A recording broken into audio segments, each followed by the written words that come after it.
கோவையில் இருசக்கர வாகனத்தில் இருக்கை மற்றும் பெட்ரோல் டேங்கில் ரகசிய அறை அமைத்து 56 லட்சம் ஹவாலா பணத்தை கேரளாவிற்கு கடத்திய நபரை போலீசார் கைது செய்து பணத்தை பறிமுதல் செய்தனர்.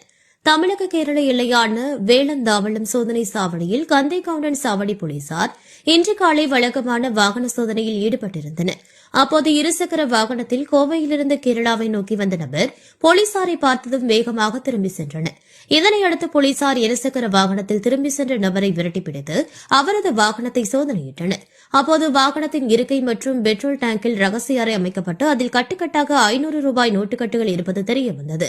உடனடியாக இருசக்கர வாகனத்தையும் அதை ஓட்டி வந்த கேரள மாநிலம் பெருந்தல்மண்ணா மலப்புரத்தைச் சேர்ந்த ஷாபிக் என்பவரையும் சோதனை சாவடிக்கு கொண்டு வந்து விசாரணை மேற்கொண்டனர். இருசக்கர வாகனத்தின் இருக்கையின் கீழ்ப்பகுதியில் மற்றும் பெட்ரோல் டேங்கில் ரகசிய அறை அமைத்து அதில் 56,50,000 ஹவாலா பணம் பதுக்கி வைக்கப்பட்டுள்ளது தெரியவந்தது.